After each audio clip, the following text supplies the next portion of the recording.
Good morning, good afternoon, good evening, good night, whatever time you're watching this. I hope you're doing well. I hope you're taking care of yourself. I hope you had enough of your playtime. I hope you had food. I hope you had water. I hope you're keeping water beside you as you're doing this because we shall be going ahead today with example lecture of ancient India. Before we move ahead, let me remind you that you should have completed the theory part of it, the one that we discussed before. I hope you have completed it entirely, because if you have not, then we will not be able to go ahead with the example lecture. I hope you have prepared well. I hope you have gone through all the slides. Just let's go through them, just a quick glance through them once. Ancient India, what did we study in ancient India? We studied Stone Age. We studied the various periods of Stone Age. We studied about Harappan civilization. We studied about the various sites which were discovered. We studied about Vedic period, Vedic literature. We studied about religious sects, Jain Dharma, as well as Buddhism. And then we studied about the Buddhist councils that were there. And finally, we studied the important dynasties and rulers in ancient history. Correct? I hope you did well. I hope you have understood what we have done. If you have not, please go through the notes once again. Please watch the lecture again. And if you have any doubts, you can always refer back to them. Okay? Now, before we move ahead, again, let me repeat what I've said before, that example lectures are very, very, very important. Now, why is that? Why are example lectures so important? So, example lectures are important because we cover questions which were not there before. You come to know how the questions will be asked in the examinations, how from the text that we have studied, we can ask so many questions, right? It's a small amount of text, but there are so many questions. Then you'll also have to do your assignments. So it's like a bulk of questions. So A, what do you do? That you revise or something that you've already done. And B, what else do you do? That you come to know about certain things which we have not covered in the theory part. So that's why I maintain the statement that example lectures are very, very, very, very important. Okay? I hope you are clear on that. Do not skip any lectures. Do not skip anything except maybe rope. Skipping rope is a very good activity. Do that in the morning. It will keep you fit and it will keep your mind fresh. Or do yoga, do meditation, something or the other. Okay?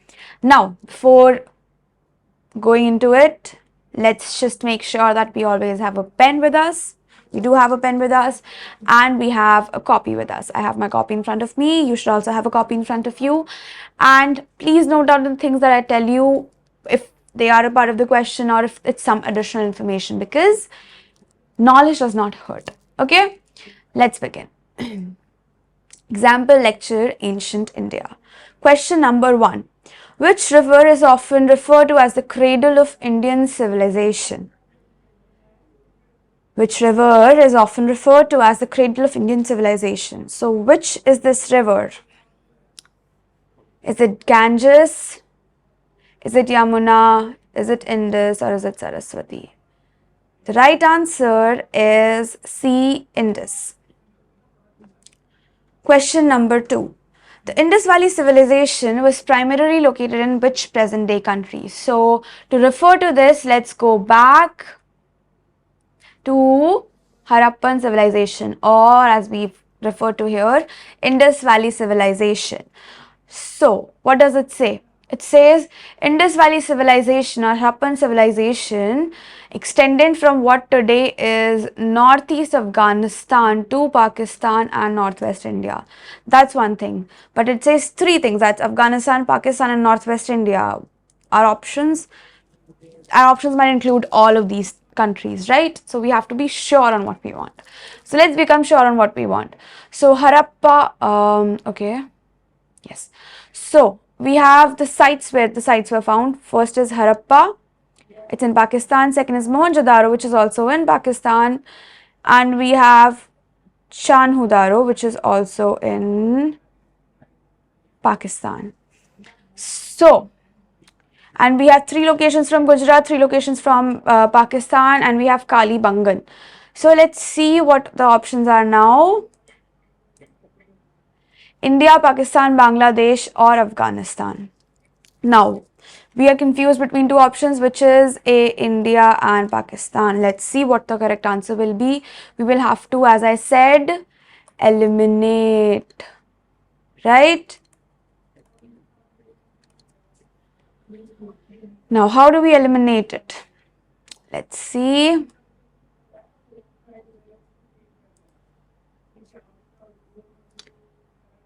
What major part has been covered here? This is India.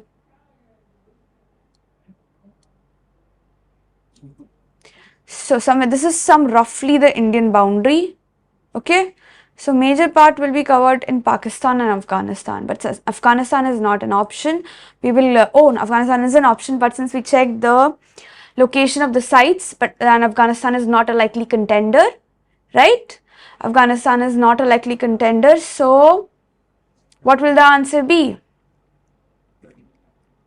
The answer will be Pakistan, right? Correct. The answer will be B, Pakistan. Which of the following is not a Harappan site of the Indus Valley civilization? Is it Harappa? Is it Mohenjo-daro? Is it Lothal? Is it Takshila? Let's again refer back to the table that we have. What is the right answer? We have Lothal, we have Mohenjo-daro, and we have Harappa. So the right answer is Takshila. You have to maintain that you follow it correctly, and accordingly, which is not, you have to read the question properly, not a Harappan site, okay? Otherwise, you'll get confused between what? Oh, what's the right answer? Is it Harappa? Is it Mohenjo-daro? Is it Lothal? No, okay? Question number 4. The ancient Indian text known as Rig Veda is a collection of what? So what are we? Where did we study this? Let's remind ourselves. We studied this in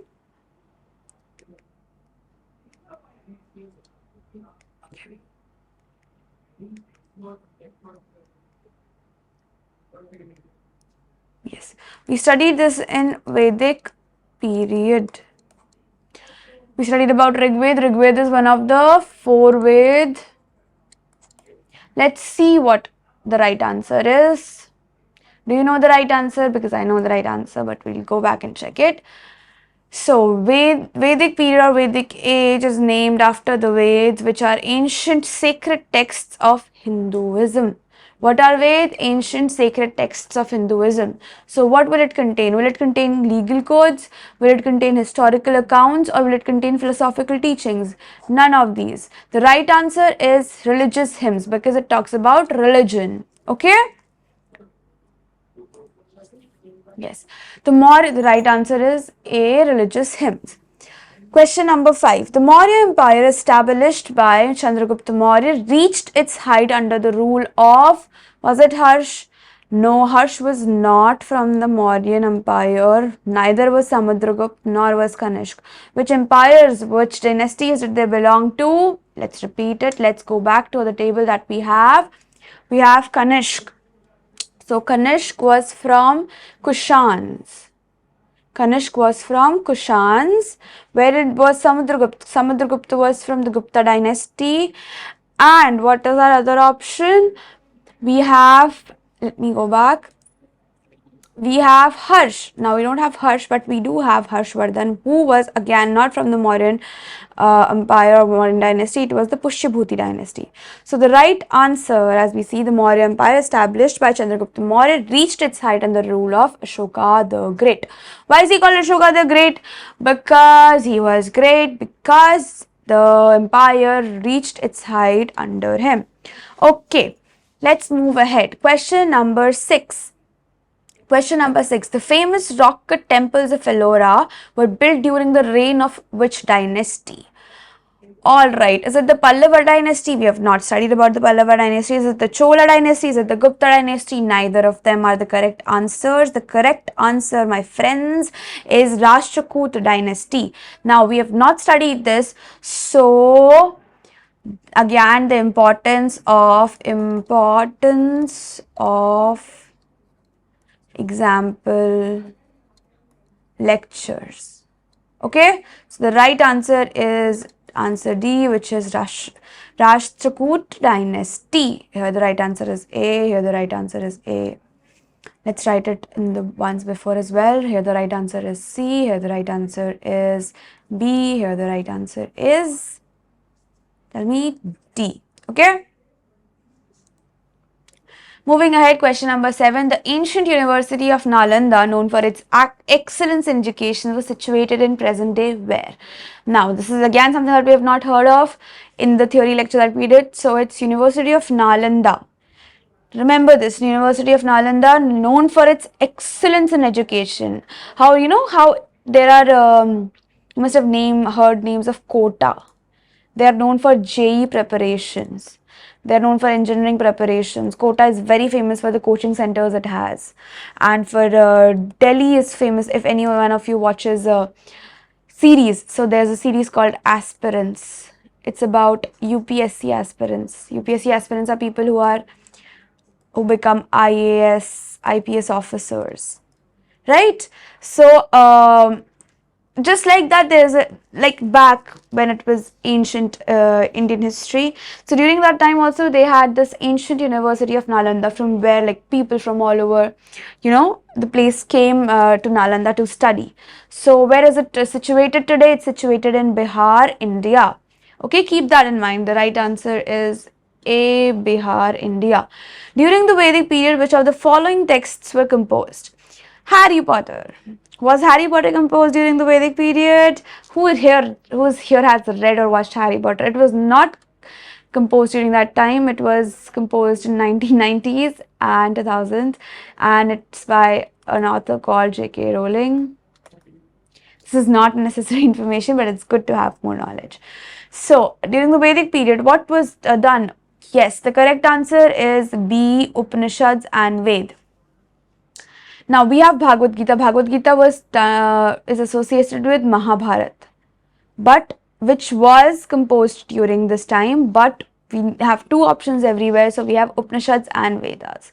Okay, that is our right answer. The right answer is B. Let's go ahead. The Bhagavad Gita is a sacred text associated with which larger ancient Indian epic? Again, I told the answer right above. The right answer is it Ramayana? No, Ramayana talks about Lord Ram and his brother Lakshman and Sita, and as a whole Ayodhya. Ravan, you must know the story. Okay, so is a sacred text associated with? It's not Ramayana. Bhagavad Gita, who is a very important figure in Bhagavad Gita? It's Lord Krishna. Now, what did Krishna exist during Ramayana? No. Did Krishna exist during Upanishads? No. Did Krishna exist during Rigved? No. Krishna existed in the epic called Mahabharata.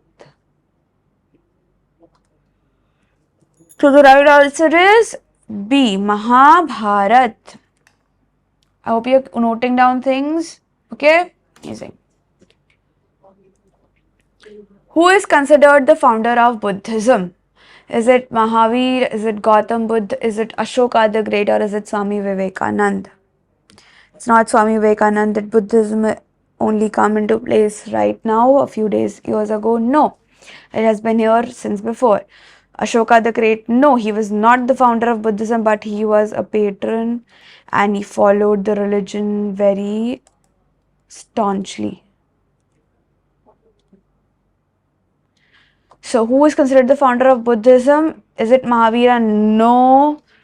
Who is Mahavira though? Mahavira is the 24th Tirthankara of Jainism. So, who is considered the founder of Buddhism? The answer is Gautam Buddha. Question number 11. Which of the following texts is considered as the oldest and most important collection of Vedic hymns? Is it Mahabharata? No. Is it Ramayana? No. Is it Rigved or Atharvaved? Let's see the correct answer. Do you know the correct answer? If you do, amazing, great. But the correct answer, if you don't, it's all right. as I always mention, we can always learn. The correct answer is C, Rigved.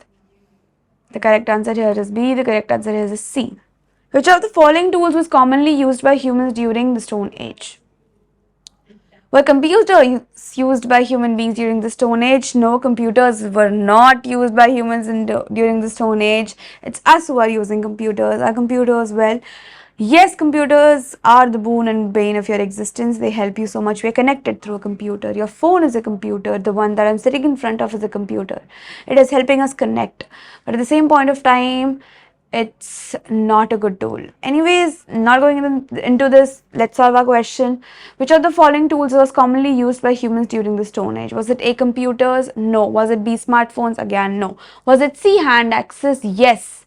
And hand axes made of what? Were they made of steel? Were they made of iron? No, they were made of stone, because Stone Age. Okay. Which period is considered the earliest and longest phase of human history? Is it the Bronze Age? No. Is it the Iron Age? No. Is it the Neolithic or the Paleolithic age? Now let's see, we have discussed this thoroughly in our lecture, but let's go back to the table that we have. So the Paleolithic period extends from 2.6 million BCE, that's way back, to 10,000 BCE. And the Neolithic period only extends from 4,000 to 2000 BCE, which is 2000 years, which is a lot as well, but nothing compared to 2.6 million to 10,000. So the right answer, my friends, is Paleolithic age. Now, it's not just the longest age, earliest and longest phase of human history back just with the Stone Age entirely, okay? Yes, let's go ahead. Question number 14. Which of the following is a fundamental principle of Jainism? So again, have we studied this part? I don't think we have, but let's go around it. Is it A, ahimsa? Let's see. Is it B, karma, action, consequence? No. Is it dharma, duty and righteousness? No. Is it moksha, liberation from cycle of rebirth?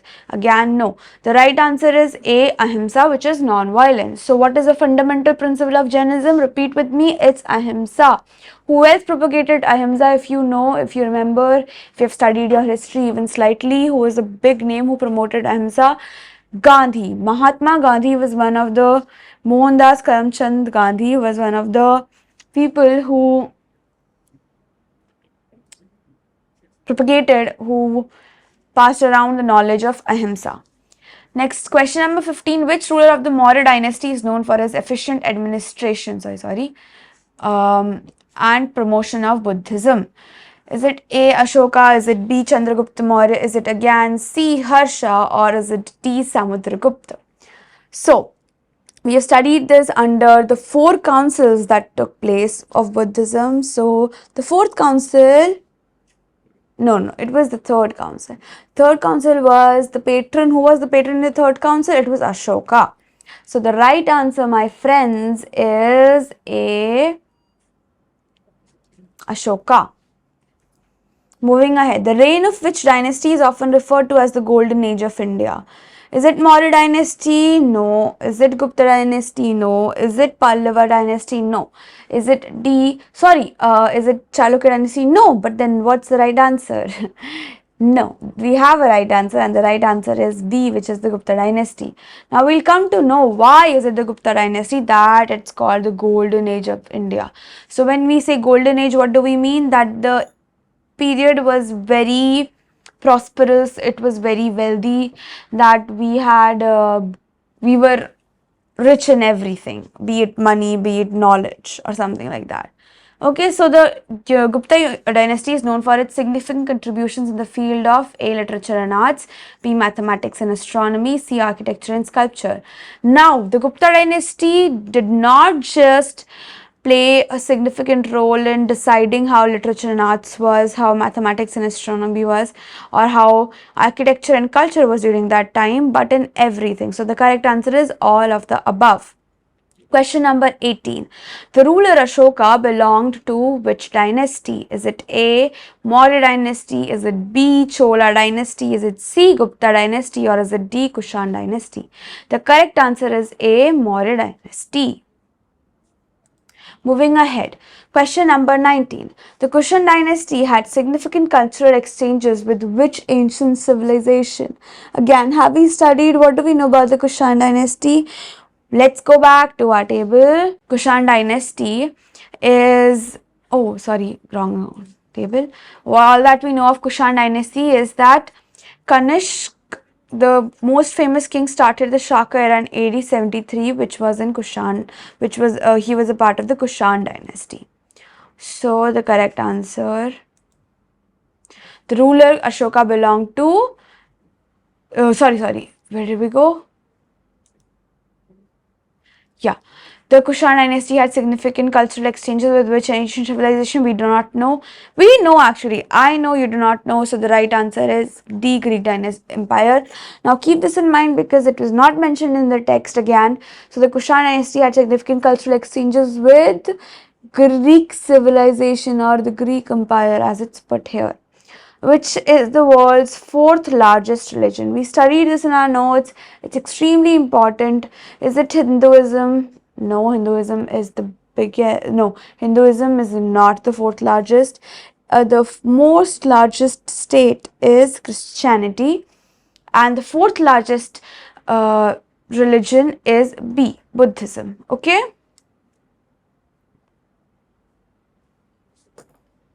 Question number 21. How many Tirthankaras are considered in Jainism?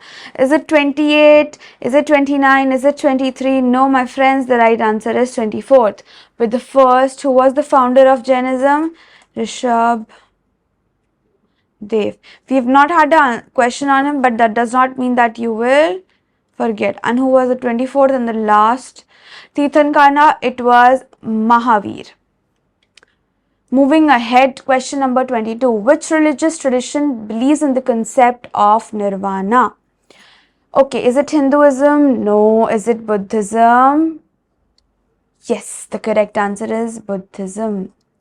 Which ancient Indian civilization is known for its well-planned cities, advanced drainage systems, and grid-like street layouts? Okay, ancient Indian civilization.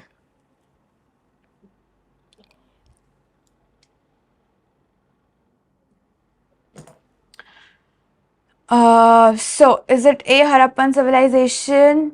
Let's see. Is it B, Mauryan Empire? Is it C, Gupta Empire? Or is it D, Vedic period?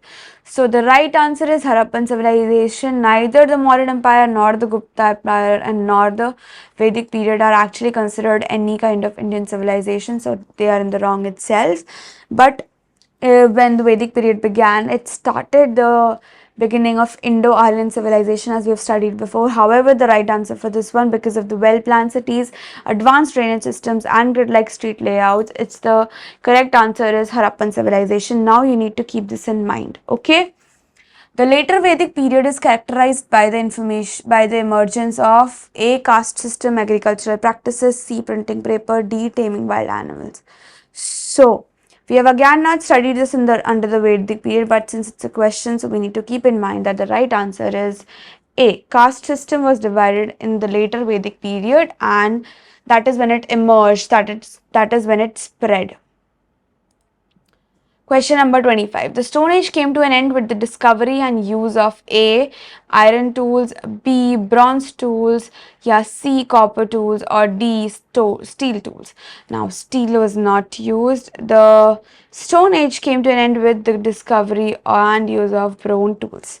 So, keep that in mind. This is the right answer for question number 25.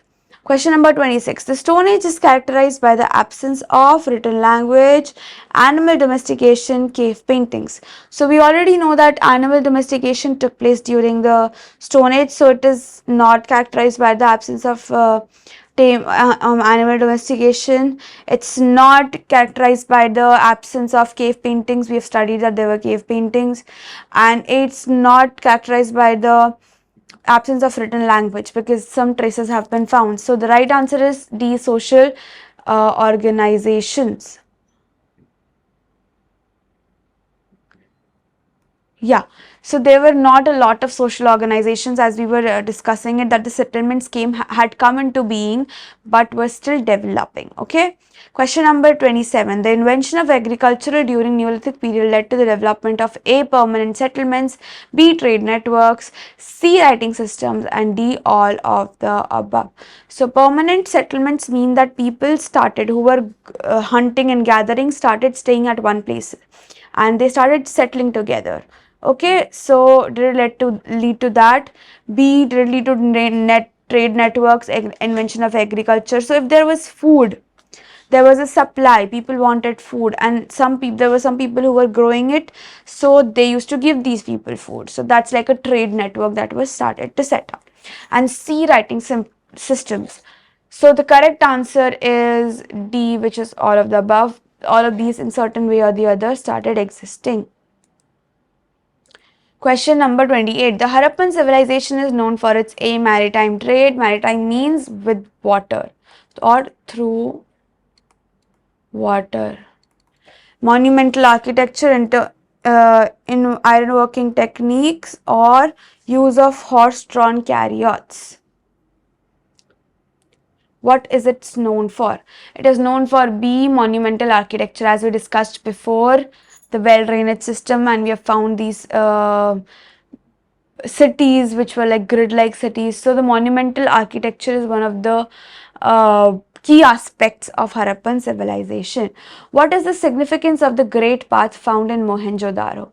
So what purpose did the Great Bath, which was found during Mohenjo-daro, which was found in Mohenjo-daro, does? So it is a is it a sacred place for religious rituals? No. It was used for public bathing and hygiene. Very true. It was a reservoir for storing drinking water. No. As the name suggests, Great Bath, it was a huge bath which was used for bathing publicly and maintaining hygiene. What evidence suggests that the Harappans had an advanced drainage systems?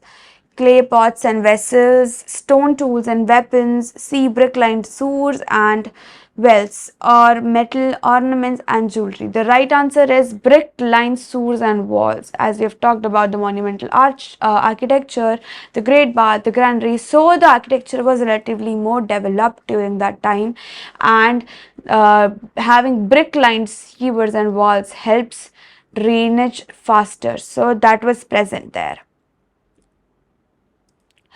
Question number 31. Where was the fourth Buddhist council held? Who will tell me this? Go back to the table. Let's go back to our table.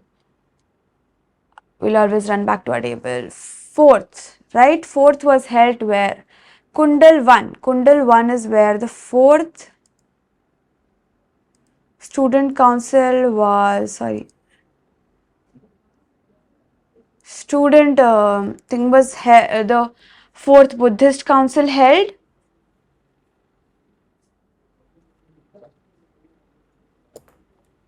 It was held in Kundal 1. So, question number 32. What is the most famous city of the Harappan civilization?